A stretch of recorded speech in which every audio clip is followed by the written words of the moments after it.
Welcome back, everyone. I'm Hallema Sharif, your host and producer for Anything and Everything, the internet based show which acknowledges that everyone has a story. In June 2020, as part of my company, HS Global Consulting, a woman minority owned public relations and communications firm's commitment to equity, diversity, and inclusion, I sought to create something meaningful and entertaining to help ease the sadness and frustration caused by the pandemic. To date, I have produced over 25 episodes within the following categories: the New Orleans music legends, women catalysts, women of color catalysts, women of color catalysts and their allies, the artist circle, the brotherhood circle, the Muslim women catalysts, and many more segments and platforms to come. I have interviewed such notables as former executive writer producer for the Martin Lawrence Show, Kenny Buford, New Orleans jazz legends Edward Kidd Jordan, Jermaine Basil, and Roger Dickerson, actor, comedian, and Saturday Night Live's first Black actor Garrett Morris, famed comedian actress Lunel, First Lady Jill Biden's chief of staff, and former U.S. ambassador appointed by President Barack Obama to Uruguay, Julissa Reynosa, Kimba Hendricks, Director of Diversity and Inclusion for the House of Representatives, and Suba Berry, Saramount's president and CEO. For the record, Saramount represents the evolution of an enduring legacy supporting and advancing women in the workplace over the past 40 years to the important work we do today for empowering inclusive workplaces for all. So shout out to Saramount. For more information about anything and everything, visit www.anythingandeverythingmedia.com. Today's guest for our Women's Catalyst segment and in honor of Women's History Month is my dear friend, my dear sister, Ava Ross. Welcome, Ava. Hello, good morning. How are you? Oh, good morning. Good morning to some, good evening to others. I'm fine. How are you? I am well. I'm excited about being here. So once again, thank you for inviting me. And this is just a wonderful opportunity to be able to share with your audience. Well, I am grateful to have you. You are a remarkable woman, and I would like to share with everyone just how remarkable you are. And I'm going to read your bio. Ava Ross, domestic violence and mental health advocate, international motivational speaker, and author. Ava believes in community, conversation, and connection.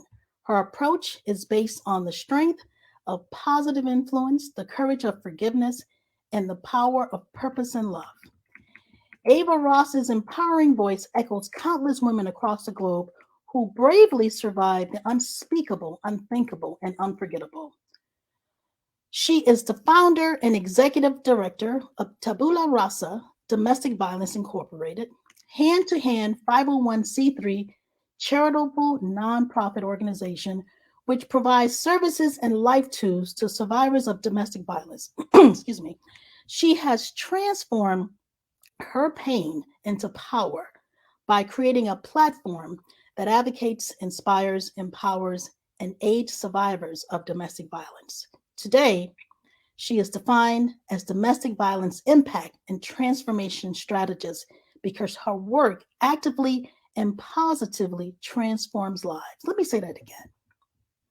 That's a pretty wonderful, deep-rooted title. She is defined as domestic violence impact and transformation strategist because her work actively and positively transformed lives. She presented TRDV Inc. to federal government employees at the 2016 Blacks in Government, where she also presented her training session on domestic violence in the workplace. In 2019, she became the CEO of 282 Inc., which provides trainings, resources, and technical solutions to address domestic violence and sexual violence in and outside the workplace. 282 has rolled out the first of its kind, a TRDV report, an online resource that allows survivors of domestic and sexual violence to research potential partners to ensure they are not domestic abuse perpetrators or offenders. Additionally, she released TRDV Links, Domestic Violence in the Workplace, workshops in 2019 with the release of TRDV's Inc.'s National and International Guide is scheduled to debut this year. Most recently, She has released the DV Network Online Directory, a platform connecting advocates and allies globally with an unrestricted access to resources, information, education, and support. The network also facilitates an effective exchange of ideas and services to assist survivors in their advocacy work. She's committed to empowering survivors, is deepened through TRDV, partnership with Jay Gaines, the wholesale diva, to help provide home ownership and training for the empowering women in economic development and neighborhood rehabilitation program. The EWEDNR program teaches survivors of domestic violence how to wholesale houses and gain financial stability through real estate. This program both supports survivors in accessing home ownership opportunities and revitalizing their communities. Along with her organizational leadership, she has adopted a community in the inner city of West Baltimore, Maryland, where she is committed to serving and empowering the community through educational services and trainings while providing resources that educate about awareness, prevention, and intervention of domestic violence. Ava Love Ross. For more information, you can contact her at 240-565-9906 or aross at tabularasa.dv.org. Next to community engagement, she is enduringly passionate about youth engagement and works with a juvenile justice diversion program and mentors to inspire, encourage, and empower the youth. Youth from the program performed her play, You Belong to Me, in 2017. A seasoned public speaker, she's hosts a talk and radio show called Pain to Power with Ava Love, which airs weekly to educate, spread awareness, empower listeners, and provide resources. In collaboration with three other powerful domestic violence advocates, she is a speaker on Purple Couch Secrets. Ooh, that sounds interesting. And is helping make conversations about domestic violence accessible to survivors, advocates, and allies within a safe and non-judgmental platform. Ava has been a guest speaker on several platforms, including an interview with ESPN about domestic violence in the NFL. She continues her fight against domestic violence by supporting legislative changes, providing live testimony at the state level for bills being introduced or voted upon for domestic violence and sexual violence. Ava memoir, Please Don't Love Me to Death, is due for release this year. I am so honored and so grateful to know you. Interestingly, we've never met in person, but I'm looking forward. And we've been knowing each other since oh my gosh, it's been 20 almost 10 years. Craziness, and you met through a mutual friend, and I'm just so honored, and I'm looking forward to finally meeting you in person. I mean, even though we talk on the phone often, but hey, I'm just happy to have you here. Well, thank you. Look, I'm so looking forward to it. And it's so amazing when you can build relationships and rapport with individuals for years. And I mean, we know each other's families and everything else, but have never come together on a physical terms. And I'm looking forward to that, though. Well, indeed, my dear. So tell us about Ava Ross. How would you describe yourself to those who don't know you?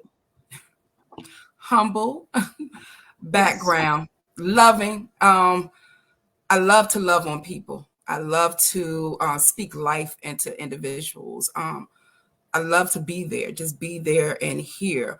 I'm a person who, when people talk, I don't just hear them, I hear them. I don't just see them, I see them. So I see the things that others might not see. I hear what they really want to say, even though they might not be saying it. I'm a person, I love music. Music has always been a great part of my life. A little tidbit that nobody really knows too much about me is that I love poetry and I write poetry. I've been writing it for years, but I'm a mother, a grandmother, and I am a person of community. I was reared that way, I guess, by my great grandfather, who was really rooted in the community. So that has always been a part of me. of giving and loving on people and just giving back to my community. I can attest to that. You are really, I think about the countless times you and I have spent on the phone just talking about a little bit of everything. And you are definitely, you're more than a listener. You're a passionate listener, and you really do care, and you pour your everything inside of you, all the goodness and all the love into the people that you support and that you help. And so that's a blessing. That's a gift. Ava, you are a domestic violence survivor. Would you mind sharing some of those dreadful moments with us? Well, first, let me say this. I am a overcomer. I am Yes. not, I'm an overcomer. And oh my goodness, one of Mm. those things about domestic violence is I lived a life of violence for over 20 something years. I was married for 27 years with my ex-husband. We were together from the age of 14 to 41. Mm. All my children are his children. Um, my my my ex-husband at the time, he was very controlling, very controlling. He used to make jokes about things about I was driving with Miss Daisy. I never drove by myself or anything. Everywhere I went, he was. It was controlled about how long I was there. I was never to engage with men outside of being with him. It was controlled. That situation became even more of a grievous and intense situation when I got to the point it was time for me to go. I was ready. I had a dream. I had this epiphany, which was crazy. Um, but the most tiresome piece was one day when I came home, and when I got there, my ex-husband, I got up and got ready to go to the store in the morning, and my ex-husband came out running behind me, followed me, and jumped into the other car and literally chased me up and down the highway in the streets for about almost an hour. So I literally had to try to shake and lose him. And when I did, I finally later made my way back to the house. But by this time, my children were so upset because they saw everything that was taking place. They had called the police. The police wanted to talk to us about getting counseling. And I was like, I'm far beyond that. It's really time. And he knew that I had made up my mind that it was time for me to go. This right here is a vital point that I want people to hear, because I should have never told him that I was ready to go. Mm-hmm. When I asked for, and when I told him I wanted a divorce, that was the trigger to everything else for him. He felt at that moment he had nothing else to lose, but he wasn't going to lose me. So unfortunately, maybe a couple of weeks later, there was a lot of things that kind of led up to that. And I'm going to let you all read that in the book. But Yes. at that moment, he decided later on that he was going to take my life. And that was going to be my way that he was giving me out. He was telling me the only way out was through death. Did you see signs early on? And if so, what did you say to yourself, when you saw those different signs? Well, I guess to say signs of what at that moment? Was it signs to say of abuse, or signs to Mm-hmm. say that he was going to do something? Another vital point is that I underestimated him. Okay. And all the things I would have never expected for him to try to take my life. I would have expected for him to beat me because that was part of the norm. Okay. But for him to go as far as he did, where he had literally stabbed me twice in my back while in bed, Hmm. I wouldn't have never expected for that to happen. And that was because I underestimated him. But one of the main things, and even I stated this on my book, on part of the title, was that, you know, they said that it wasn't when it was going to happen. They said it wasn't if it was going to happen, but when. Mm-hmm. And that was a quote from my own children. They knew greater than I did. They expected it, and I did not. I did not think that he would go that far. And this goes to show, when you think you know someone, once again, I was with him from the age of 14 to Yes. 41. When you think you know someone, you really never know what will trigger and set a person off. So never underestimate your abuser. Never, never, because that's exactly what I did. That's a very important and powerful message, because those out there who have experienced domestic violence, have been in similar relationships. Every I'm sure every case is different.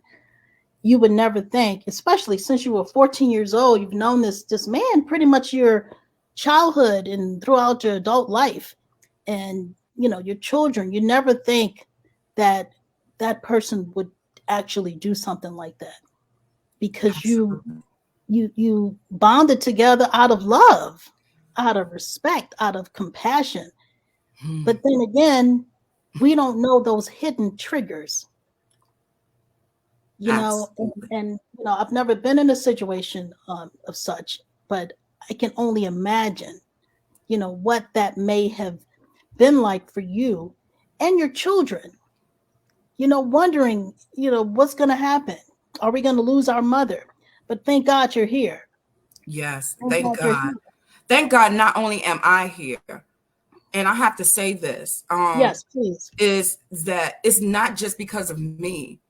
My son, my twin boy, was Mm-hmm. home during that time. Well, actually, my all my children except for two of them were living in the house at the time. And I actually had my granddaughter, my oldest granddaughter, there that Okay. night as well. And it was my twin boy who came in. He bust in the room, and he literally fought his father. Mm. They pushed me out of the house. My children were saying to me that they knew that he wasn't going to do anything to them until he got to me. They knew that I was his first priority, but they were willing to risk their lives in literally fighting and chasing after their father to protect me, To protect their mother. to Wow, protect that's their pretty. mother. That's more than deep. You know, those babies put themselves at risk to Yes, save their mom. So that's pretty. And I'm sure that has also, you think about children who are part of such situations, how it's affected them absolutely. later on in life. And speaking of impact, how has your experience impacted you? Hmm. It impacted me greatly. First of all, it helped Mhm. me to begin, first of all, a journey to actually rediscover who I was and to find my place and my voice again in life. Yes. Through domestic violence, I often say that it robs a person of who they are. It takes them away, not only just the physical or the material aspects and beings of their life. It takes that person, it takes away that person. It not only devalues them, it takes them away from themselves and their being. That their existence is almost null and void. That Mhm. it was a sense of I had to rediscover me. I had to deal with the issues of me mentally, physically, socially, financially. It's a complete rebuilding structure for me in my own life. That in going back and doing so, I had to understand that one, I had a voice. Two, that this trauma, not to allow it to control me, but to be able to understand the place and the space for which it came from, which was an unhealthy situation. And this is not everyone. And no, I didn't deserve it.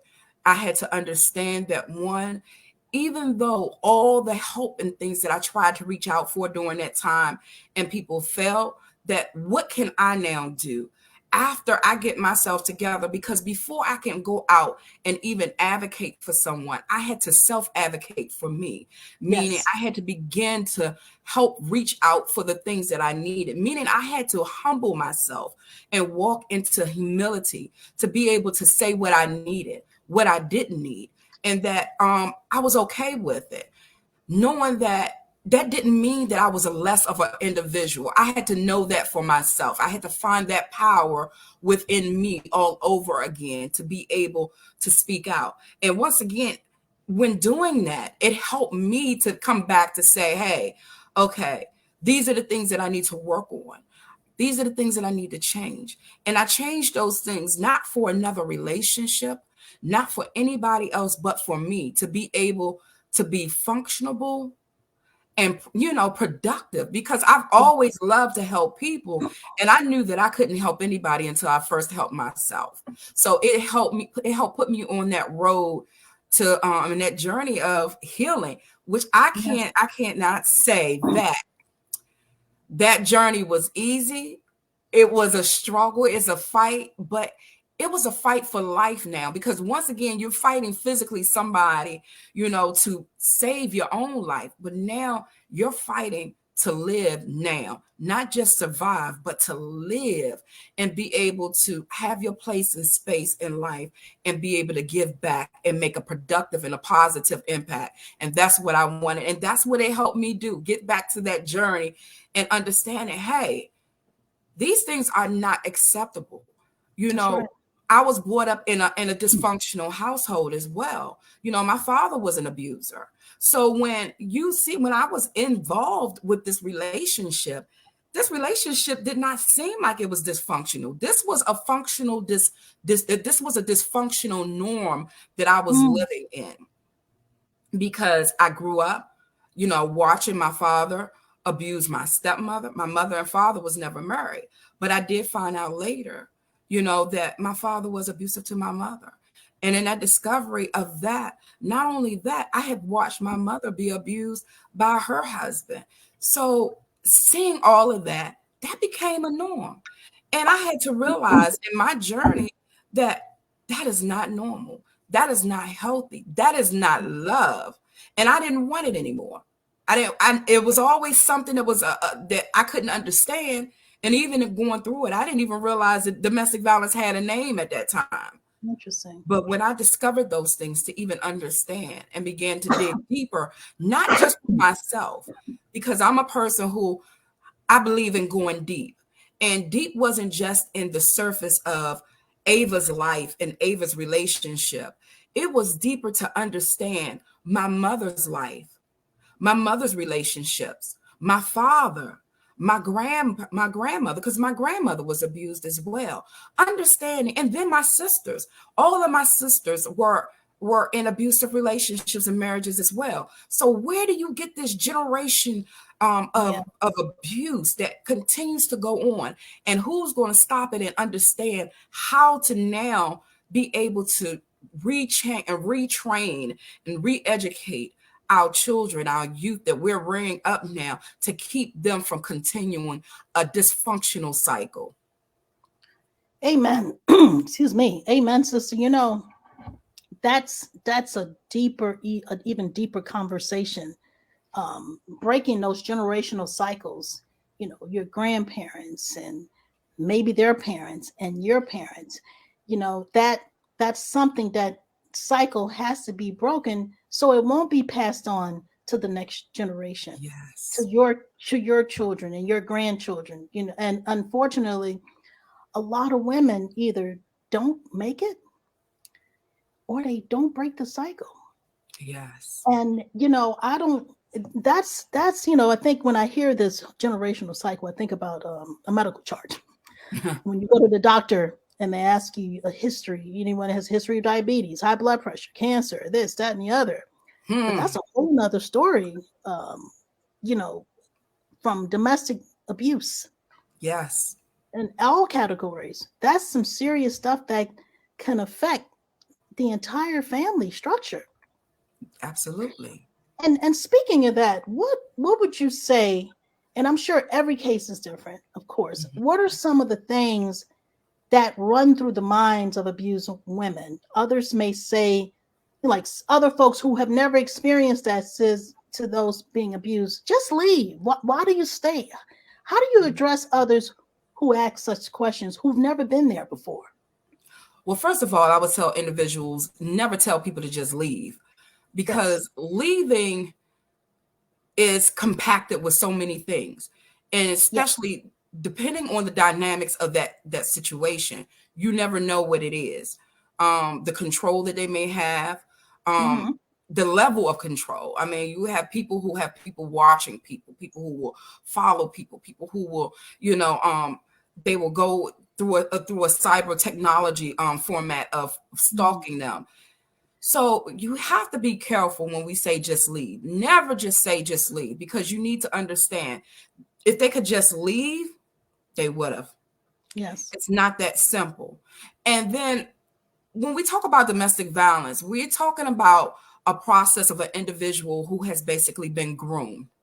And Mm-hmm. whether they've been groomed by that abuser or whether they were groomed by another abuser, because a lot of times individuals will have repeat abuse. So the question is this: it becomes more of a physical, it becomes less of a physical aspect than it is of a psychological aspect, because individuals get bound. They're bound by their mind of the things that Mm-hmm. they have been told, the stuff that they have been threatened by and beaten into, to now they truly believe that I can't just leave. And if I leave, they still gonna find me. It doesn't matter, because this has been beaten and drilled and groomed into them. So this has become a process. It's just like when an individual who is a captive of war, and they have been in a place, and sometimes you wonder why they're still there. It's because for so long it's been a process that they believe that they just can't go anywhere else.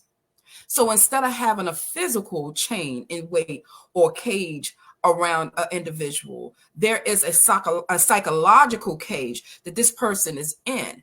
And only when they begin to kind of help retrain their minds, rebuild their minds, are they going to be able to be free of that whole process. So we have to be careful in just telling people just leave. People do leave and then they return. But why are they returning? It's because it's the mindset. And we can't just deal with this from a physical aspect and saying, hey, let me just go ahead and move this person out of here and it's fine. This is why counseling is so important. Yes. It becomes a whole process of the renewing of the mind. We have to understand why a person is in the position in which they're in, other than just saying, hey, just leave, I'll help you leave, I'll give you money. That's not always the answer. That is not always the answer. Some it may be, some it may not be. But if you're not able to really assess and understand this person's situation and what's going on, you don't know what it's going to take. And even if you did give them the money, this is one of the biggest problems that we have within this whole community of assisting with domestic violence, is that they continue this same old will cycle. We're going to give you the money, move you out of here, put you in this shelter, and then give you another place. And then turn around, they're recycled through the same community, through the same resources all over again, because this individual has not had a whole life changing, mind changing process. In order for us to really work with individuals, we have to meet them at a completely different point other than a physical, just take them out. It takes so many different components to work together with that individual to get them where they need. That's why we say escape, heal, rebuild, and thrive. Mm-hmm. Because once you escape, then there's the question of now what? What do you do after that? I'm no longer there. Putting me into another apartment or a house or going with a relative does not change the fact of the things that are inside of that individual that needs to be cleansed, healed, rebuilt, and rechanging of the mind to start them with the understanding of a whole new process of what is healthy, what is not. What do you prepare for? How do you understand these things? Do you have plans in place? Plans for what? There's so many different things, because after that individual leaves, then they have, some of them and majority of them have children, right? That's right. That's right. And they have those children by those abusers. Now what? There needs to be a plan in place for parenting with your abuser. We do Yep. that. We do that. We have so many different plans to help them to continue to understand what they need to do, We offer a 26-week program. And I know people like 26 weeks. What in the world? Well, you didn't get here overnight. A lot of That's times this right. has been a continuous build from insecurities and everything else, understanding the root of what a person is going through, what is making them become attractive to these abusers, what is inside of them that needs to be healed, that needs to be cleansed. And sometimes it causes for you to take and wipe away that whole foundation and start rebuilding and understanding what you're going through and why. And that takes courage. It takes courage to be willing to look at who you really are. Not saying that we want to judge you. We're not judging you, but looking at why you are the way you are and what is going on, what happened in life. You know, prime example, I had a young lady come to me some years ago that somebody sent to me, and she had this conversation, and she introduced herself to me. Never met her before, and she says, "Hi, my name is," say Tracy. "My name is Tracy." And she said, nothing. She said, "Nothing more, nothing less. That's all. Just Tracy." Mm. And I sat back and I didn't respond right away. But then I asked her, I said, "Look, can I ask you a question?" She said, "Sure." I said, "Who told you that? And when did you begin to accept it?" Mm.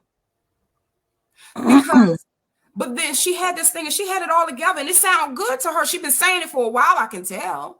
But She's been training herself to say that. Yeah. yes, because somebody said it to her. Somebody had beaten that into her. And come to find out, it was a family member. They was jealous of her appearance. And they also, in other words, they demeaned her. They made her feel bad about herself. Oh, just because you look like that don't mean nothing. So she accepted it. But the question is, when did you accept it? Because a lot of times we accept things as other people and it's not us, but they project their issues onto us or That's to other right. people to make them feel bad. So we have to understand, telling someone just to leave is not the answer. Yes. Wow, you said a mouthful, and folks, women who have been in such situations, years of damage, not just years of damage in that relationship, but Yes, prior damage as they were young children absolutely. in the womb. That everything starts in that womb Yes. at conception. So, in other words, you think about what you're putting into your body when you're preparing to have a child. Mhm. You're preparing your body. You make sure you don't eat the wrong types of food. You're taking care of your health, but that also deals with your mental health as well. Your Absolutely. emotional health and well-being of you and that partner. Yes. That's why I always say you got to be careful who you mate with. Oh, But then again, we don't know sometimes. We don't know until we know, yeah. Yes. Yeah. and so years and years. So 26 weeks. And I don't want to get back to that when I start talking about your organization. Um, 26 weeks, I'm sure, is what you need, but I can imagine what else is needed after that. Mm, Because of those years of damage and yes. challenges and repeat going back and forth. Um, Before we go on to your program, could you share what services or resources help you in your journey? And let's also talk about your organization. Okay. Well, first of all, I didn't have those resources. Oh, When it okay. happened to me back in 2012, I did not have those resources. There Okay. was nothing available. I searched high and low. And Yeah. it was my children and I, we faced separation. That was a whole nother. And see, there's so many different things that re-traumatize Mhm. families when you come in with separation. I had to separate from my twin boy, who actually helped us, he felt abandoned. There were so many things just couldn't do. He went to a family member. I mean, to a friend, a family friend. So I didn't have those things, which actually geared me to the point of knowing I needed something. And I thank God for the things that was rooted in me as a business minded individual, because I believe that's what helped gear me and garner me, as Mm-hmm. well as just God alone by himself, was Yes. to say, what do I need? And I need to start looking at the things that's going on with me and reach out and find some other resources. So my thing was counseling, therapy. I was fighting for the therapy for my children. Um, I, I fought for them where I couldn't even get my therapy at the time because they didn't even want to stay in therapy or go. So that became that's a whole nother issue. So it took me a minute to get to me. And that's another thing. So in all of that I experienced, I end up rebuilding, or not rather rebuilding, but building the community of need through the organization, because I understand clearly that when individuals go through, they end up falling off. Their life happens, or they're continuing to experience constant and continual trauma. So what do you do with that? My children, the other thing, homelessness. We had slept in our car several Mm-hmm. times. We moved over 18 times in 2 years. So from Mm. place to place, house to house. So there was so much within that I didn't have, but I knew what I needed to get. So it was through me, through my resources, was the word of God, counseling, and being very truthful and transparent with my own self. Yes. And, I had to really look at me and say, what do I need? And I began to reach out and putting my voice out there and applying, pulling services. And my saving grace was the fact that I've always been a researcher. I've always Yes. been a person You of have been. information. So because of that, that's what saved me. I knew what was out there. I always connected with people. So those were my saving graces. So, and going back around to now the organization, that was the foundation of my organization, was to pour out for everything that I knew I was looking for and I needed for me and the needs of the community, to really give back. So I said, okay, what I need to do to give back to the community is to be able to give them the things I knew that should have been in place. And one thing we miss, and that is, we cannot be a community and we are disconnected. That's right. Our resources should be a continued wraparound resource. I agree. We call Tabula Rasa Domestic Violence a hand-to-hand nonprofit organization, because we're not going to take and transfer you over to someone else and just let go of you. Too often, individuals are just dropped off to someone else, and they end up losing the connection of their journey to healing and thriving. We need a check and balance, someone to verify, continue to see what's going on, making sure that their services are continuing, especially their therapy. A lot of people experience domestic violence and trauma, and they feel like they don't need therapy. They feel like all I need to do is just get into another place and I'll be good. But then they don't understand what happens when they can't do all the stuff that they're trying to do, which is called trauma brain. What happens when you can't get that thought to be a clear and concise thought from your mind to your mouth? You can't convey it. What happens when you're slacking and you feel like you just can't get things done, or you can't move? They're not understanding all the dynamics of the things that they need, and they're lacking because they need help. They need that support. And too often people are, okay, let's put you in a shelter. Okay, let's get you some services. Okay, we get you the Mhm. food stamps, we get you the TCA. We're going to do this and we'll put you in a place. And then what? Exactly. The problem is not solved.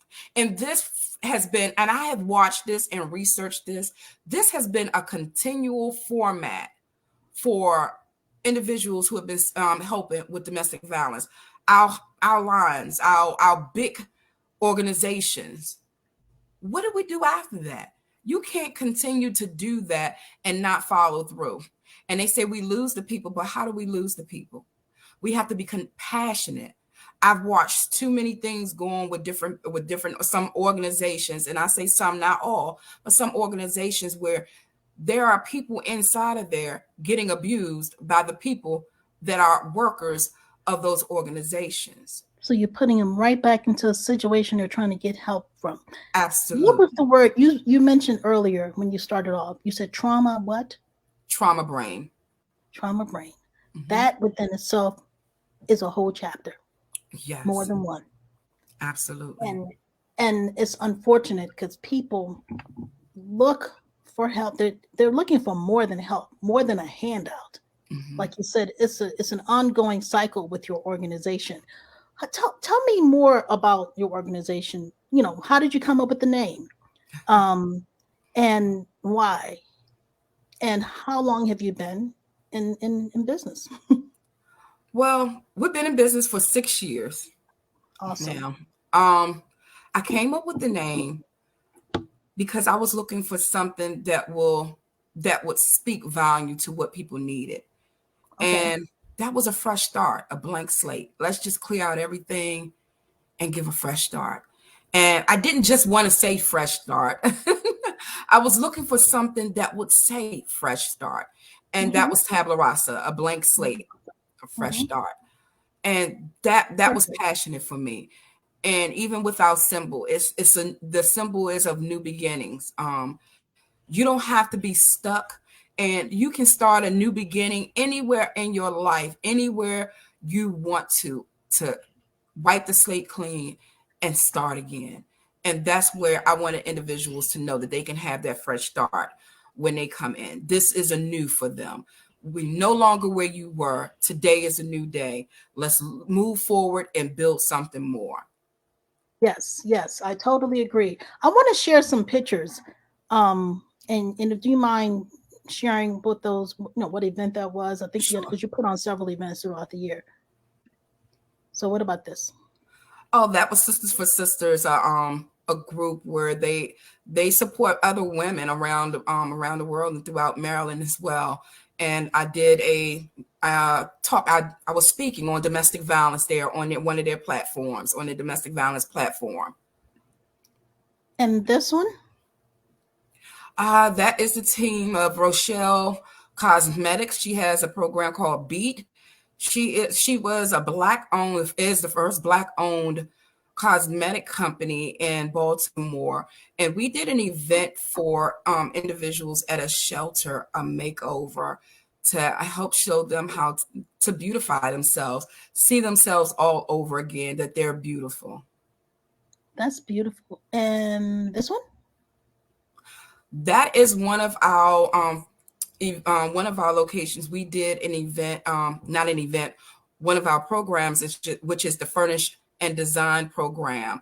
And that is part of the team, the design team. We come in, and once our clients transition from the shelter to their permanent housing, we go in and completely furnish their home and fill their cabinets and refrigerator up with food.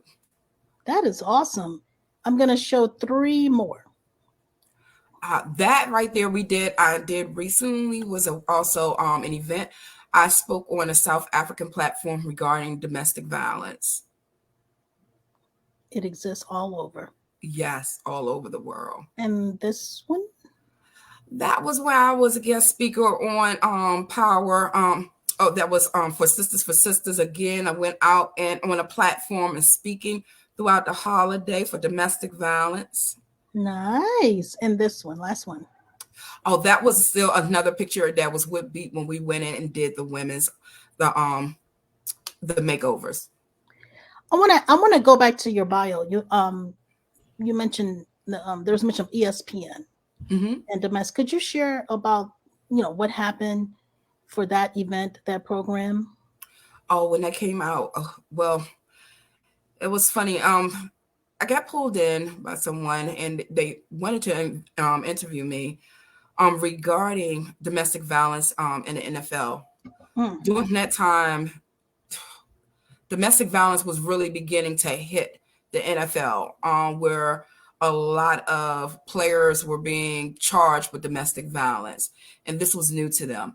They never had any type of plan placed in NFL regarding domestic violence, what to do, how to actually go in and assist those individuals, those families, or just them individually to help them understand about the significance of domestic violence and how to reintegrate them back into the playoffs, into the NFL after being charged. So it was really going in and just giving them the education about domestic violence, understanding that domestic violence, it affects everyone. I don't care what level you are, where you are, but being able to provide the resources and the tools for those families to be able to get help, including the abuser within themselves. What would you do with that individual? And even the thought of the NFL is when they come in, when do they say that enough is enough? That because of what this player has done, that we do have to sever parts. That I think that played a big part at that time. That weighed a very big question for them of what do we do with that? Because that's a part of an image with the NFL. You know, as you have this individual who has abused their girlfriend, a significant other, what do we do with that? When do we sever ties at this? When is enough enough? And how do we go about getting them help and help discreetly? Because once again, because of the caliber of the person, you can't generally put them with any and everybody. But how do you go about getting them the services that they need without it being in the public's eye? Right. Yeah. And getting the scrutiny behind it. You know they need to get this done, but how do they do it without having all of that? Makes sense. It makes sense. And that's once again, that's another one of those topics that I'm sure, it exists in NFL and in other places and that are high profile in nature. Yes. And yeah, I wanna before I go into the question about you, I want to talk about your book that's coming up. I love that title and I love the design, everything. Oh, that looks like a future Lifetime special. Oh, well, yes. Look, let me tell you, when I was writing it, I have postponed this book for several years and I couldn't understand why, but I now do have the understanding of the why. There were several different things that needed to take place. Sometimes we be in a rush to release things and it is not complete yet. So Please Don't Love Me to Death is really about what I had experienced through domestic violence, but it is not just focused on intimate partner violence. It is talking about how when individuals experience domestic violence, that how it completes a cycle within the household. And that goes several ways. Sometimes it's completed with the abuser, but then the children become abusers. They think to continue that same mindset of manipulation and control because that's what they have experienced. And a lot of people don't understand this. And a lot of times when you have families, they grow apart due to domestic violence. So how do you bring reconciliation to families who have struggled and have been dysfunctional due to the abuse and the trauma that they've experienced in a relationship? It takes time. And the first thing is that it's one person at a time. You can't bring a whole family together to try to come together to understand or deal with those unresolved issues until they deal with their own individual issues. And sometimes that can be a while, but you're going to have to first trust the process and the process of you. So the book talks a lot about not just that, but so much more. So much more. Well, and when do you think or foresee it coming out? The end of April of this year. Yes. I'm looking forward to seeing it. I'm looking forward to purchasing it, and I'm looking forward to promoting it. So y'all be on the lookout. Let's talk about Ava, the mother, the grandmother, the sister, the friend, the caretaker. Girl, you know they got other stuff behind those dots. My goodness. Let's talk about Ava. What you want to know about Ava? Oh my gosh. Well, I already know a lot about Ava, but I'm sure there's some other things I don't know. Well, Ava, I'm fun. I can be fun. I can be what some people call me. Some people say, oh, I'm aggressive. I'm assertive. I'm very Yeah, you are. my voice has a very authoritative tone where Yes. I always try to tone it down through sweetie, giving some sugar words, as I say. I try to put sugar words because believe me, my heart is not the way it projects sometimes. But I'm very, very stern in operating in truth and transparency. If I don't know something, if I'm not sure about something, I believe always say it. We can all learn from one another. I'm very open and giving. I have learned through my position lately to kind of shield myself sometimes because I will give so much of Yes, me. you do. So I have learned to kind of guard that and minimize to what I give and when I give. But I'm giving. I love to give. I love to help people. I love to see people win. Um, my grandbabies, oh my gosh. I'm Oh a my person, like I goodness. said, I've always loved on my kids and my babies. I'm always kissing and hugging them, therefore they always kissing and Oh, hugging on other people. So it's about giving and loving on people. I go out. I'm so focused in business right now. I deal with business so much. Do I have a life outside of this? No. Even my daughter be trying to kick me out the house. Be like, "Ma, you need to go somewhere and do something." Um, I'm just really right now. I'm the person where I'm patient. I am waiting. I don't want a boyfriend. I want a husband. right. I want someone who is well rounded, got their minds together, who is sure what they want. I don't chase after nobody. I love That's right. me. I'm gonna continue to love me, but I need somebody who has their peace. I don't want my peace Peace, disturbed. peace, I've peace, been there. peace. I want to be able to build together and give. Um, Yes. I'm a person, I just love doing things. Believe me, I am just so engrossed right now in the things that I'm doing because I like making an impact. I'm the person who makes the noise, but I'm behind the background. And a lot of times you don't see it. And I don't know how to come to the front sometimes. So a lot of times, a lot of things that I do, I get in trouble with this all the time. Even Hallema would say to me, Ava, did you do so and so? I don't put stuff out there a lot of times. I will Yeah. do it and forget a picture. But the impact has been made. And Yes. to me, I know that we are in this new age about things, but for me, the greatest impact is the impact that everybody don't see it. They don't see what's going on in the background, but when it comes out, they see the manifestation of it. I'm not about getting glory. That's not to me. I'm about doing what I need to do because I do it from my heart, Yes, genuinely. you It is not about do. people giving me anything or whatever. But what I do it passionately. Even with the organization, let me tell you this, the organization, we have been going strong for 6 years, doing the things that we have been doing with no funding. Wow. You're not That's a going to lot. find that too often with any No, you're places. not. No, We you're not. and most of the times they tell people nonprofits don't survive after 5 years a lot of times. Yes. But we have been doing what we've been doing through connections, partnerships, just in the community. So the way we give and how we give, now we're at the point where there's so many things and people coming to us now. We have to go after the financing now. Yes. Getting the grants and things of that nature now. That's what we're starting to do. But I'm just a giver. I will give. I will do. I love to see people happy. Look, I love music. I love water. Put me around anything water, we're good. Yes, Lord.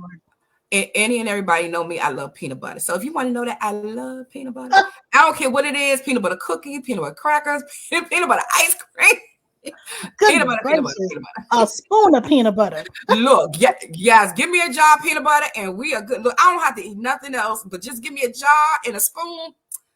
I'm good. I'm good. But yes, that I mean, and I love poetry. Yes. I love poetry. Poetry to me is because I am a word person. Words have so much. Some people just ignore the profoundness of a word.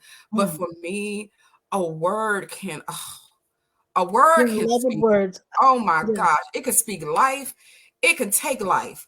Oh my that's goodness. right. But That's words, I right. love hearing the creativity of words. So Yes. poetry, love watching and reading new writers come about.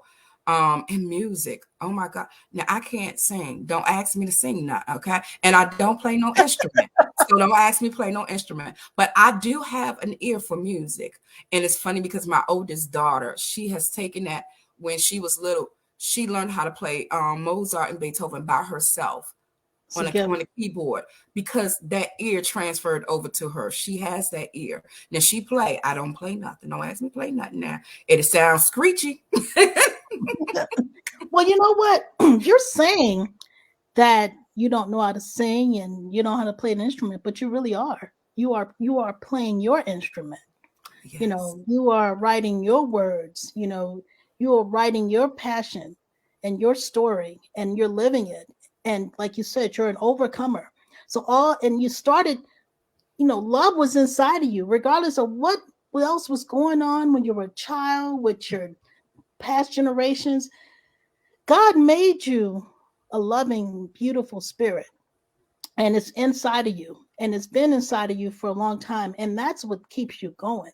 That faith in Yes. God and that love and passion. So those are your instruments, those are your melodies, those are your notes, and you're It's faith. actually living that right now, and you're giving it to other women. And so I want to say, I know I've got your information going across the screen, but is there something on your website if people want to give and support the organization? I guess they can just visit the website for more information. Yes. Visit the website. We do have a donation button on the website, but go to the website. There's so many different ways you can give.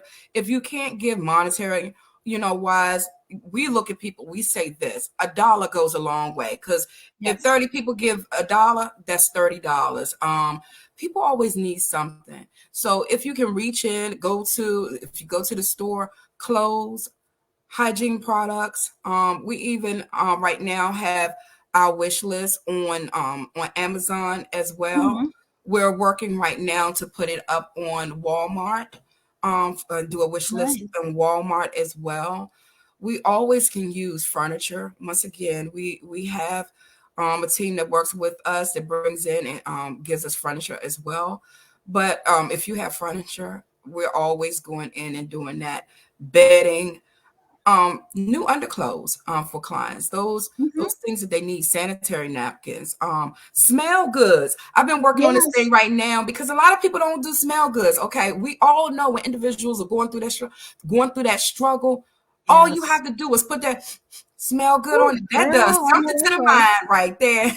So smell goods always, We but all when I love say to smell smell goods, good. perfumes. Okay, so people are like, what Yes. in the world is smell goods? Perfumes, I just love it. those things that individuals can use. We got a plethora of hats and gloves and blankets and things of that. Last year, coats. We always do coats and things. Another thing we always looking forward to is shoe donors, people who are Mhm. interested in donating shoes. People who need shoes. Please don't send no run over shoes. Girl, I Hey, got some shoes that I will be sending you and some clothes that I don't need anymore. yes, I will yes. be I Look. will be one of those people. Yes. I Just mean, one we of those. always need, you never know. When people leave, they leave without nothing. Yeah, So it's really, they have to rebuild those things. that's true. Everything, every day that individuals are out there that they need something. Shavers. A lot of people don't do Mm. shavers. Mhm. They don't donate shavers. People need to shave. You have men, sometimes you have women who have PCOS where they get hairs and things of that nature. Little wax kits and stuff, little things like that to help them continue to keep up their appearance, and they don't have to look like what they've been through. That's right. It's just really just giving in the things that, because every day when we go and we get up in the morning and we get dressed and we go shower and stuff like that, those things, a lot of stuff we take for granted because it's there and it's obtainable. Mhm. But for a lot of those women, it is not obtainable. And we have to remember, what do they need? You know, lipsticks, or some lip gloss. It's just something to throw on that they can carry and keep it moving with them, but be able to love on themselves and give Yes. themselves a little glow in the mirror when they get up in the morning to make them smile. Those things are important for the women and even some men. The men smell good. The what is it? The Axe spray and stuff like that. Oh yeah. So anything, even sometimes some of the things we might not have listed, just think about, what you do. And I always say this, when you give, make sure that you think about your giving of what you will want someone to give to you.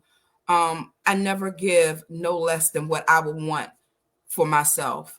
We Yes. have to really think about that. I've seen people do some things, and it's just because someone is homeless doesn't Mm-hmm. mean that they have to be treated any less That's right. than, and think that they should accept just anything because of their position of where they are at that moment. And I say at that moment because that is not their position for life. That That's is right. something that they're passing through and they're going to go over. So Indeed. just think about those things. But yes, always just giving, and just go on there and look at some of the things that talk about the red flags and awareness as well.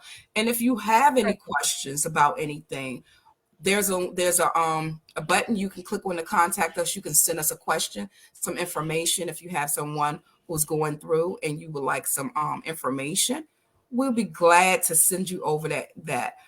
But just remember, loving on people, loving on you, and just giving back the same of what you would want to give to yourself. I think that's beautiful what you're doing, what your entire team is doing. And on that note, I want to ask you, what are you most proud of? Okay, let me tell you, I think this. You said a whole lot that I can hear that you're very proud of, but what else are you most proud of? I'm proud of the fact of one being able to give the heart of me. I think that's the most important thing. But I think I'm gonna tell you this. What I think so much, so much in this, it makes me smile. Mm-hmm. And it makes me smile because there's a lot of work that I'm doing. And there are some things I can't even talk about. We're doing a project that is going to affect individuals globally who are experiencing domestic violence. Mm. And we are looking for ambassadors globally to take part in this. We cannot detail what it is, but I can say this. When you do come in and you do get credentialed into this process, that you will dance and be happy. But I think what makes me smile is to see the birth of the things that I had thought about and I Mm-hmm. have been working on. When you see your vision come to fruition, Yes. and not just come to fruition, but the impact that you knew was going to take place, that it happens and it's even greater. That's what make me smile. That's what make me smile, and what keeps me going is just the knowing of doing what I do and having the beautiful people that we have had around the world that has come in to help us make this impact of what we're doing.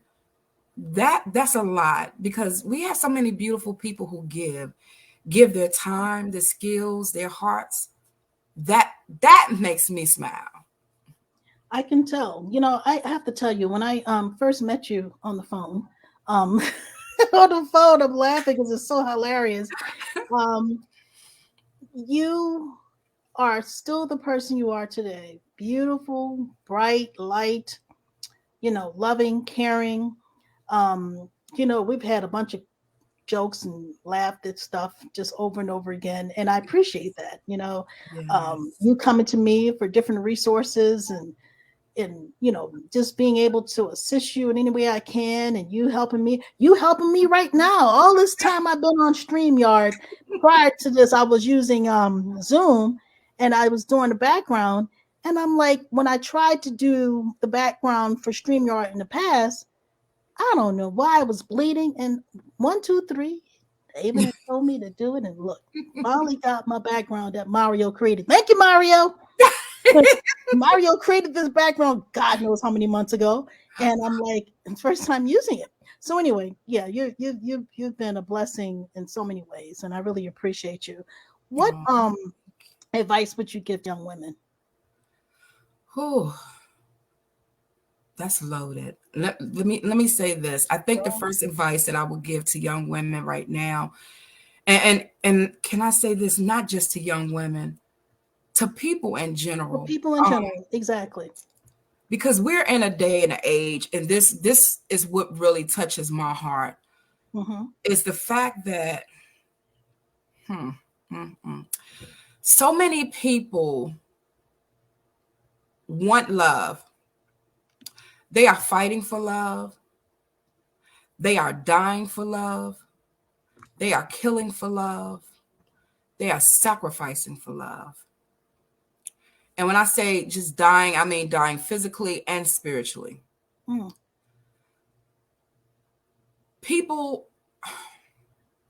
and this time, I can't even just say this generation, at this time are more, it is so easy for them to do the most vulnerable thing of presenting their body and allowing someone to enter to them, Yes. and they know nothing about them, Hmm. than it is for them to have a conversation and find out from an intellectual standpoint about who it is you're talking to and dealing with. It is important for people to really find and know who they are and what they really want in life, because too many people are confused. They are in relationships. There's a time for, this is a time of individuals having what they call sneaky links. They are Mm-hmm. putting themselves in situations as well as others, and have made it a life of their dysfunction being a norm and Mm-hmm. acceptable. And that's not the case. We have to first be honest. And too many people want somebody to give to them what they're not willing to give to themselves or to Hmm. somebody else. That's right. We have to be true to who we are. So I say, be true to who you are. Know what you want. Stand on it. If you're not ready for a committed relationship, communicate that. Make those things known to the people that you're dealing with. Operate in truth and transparency. Don't play games with people. We never know what will trigger a person to go overboard. If you operate in truth and transparency, then there's no reason for anything to be left out. But really get to know who you are and what you want. Too many people, they deal with all these other individuals. Everybody is out here making their bodies right, their outsides right, but nobody is getting their inside right. It's time to shapen and sharpen the heart, the soul, and the minds. While you're doing the body, all of that takes place, because too many people, a body is not going to hold you love. It's not going to get you the love that you desire. That's right. But when you want what you attract, you have to be what you desire to receive. So do those things, do the work on the inside as well as on the outside. Know what you want, operate in truth and transparency. Be truthful first with yourself and then with others. Amen. Amen. And well, you can't see it with the Zoom, but there you go. Those are some Yes. powerful words, and of course, I wish I could have written that entire paragraph on the screen, but it only Oh, no. allows you so many characters. But that's the gist of it. Be Yeah. true to who you are. Know what you want and stand on it. Operate in truth and transparency. Yes. Don't play games with people. Ava Ross said that. Thank you, my dear. that Well, was a mouthful. That was poetry. That was melodious. That was music. honey, that was my heart. Because I tell you, Yes. I just can't. It's so much out here in this world today. It's so Yes, much. So there really is. There really is. And I wanna thank you, my dear sister. This has been a beautiful, and I do mean this, beautiful, heartfelt conversation. I learned so much from these conversations I have. Whether I've known you for a long time or I just met you, I'm learning so much. But I applaud you for being an overcomer and for thank keeping it moving. Once again, that's the beauty of this platform. It allows everyone to tell their story and allow us to tap into a plethora of diverse worlds. I thank you for being true to who you are and true to your community, to you. helping other women and youth and young men and others. Thank you for your contribution. Thank you for being a woman of color catalyst and for your overall hard work and amazing spirit. You are more than a trailblazer. You are truly a trendsetter, and I appreciate you and I love you. Oh, thank you. I love you too. Appreciate you. Indeed, my dear. And thank you to those who have tuned in. Be on the lookout for more phenomenal women this month for Women's History Month as we tackle topics which we just did: domestic violence, mental illness, being an entrepreneur, staying sane in a world of insanity, and so much more. This segment will be available on the Anything and Everything Media YouTube channel as well as on all major podcast platforms. To learn more about anything and everything, visit www.anythingandeverythingmedia.com. And as always, keep it moving.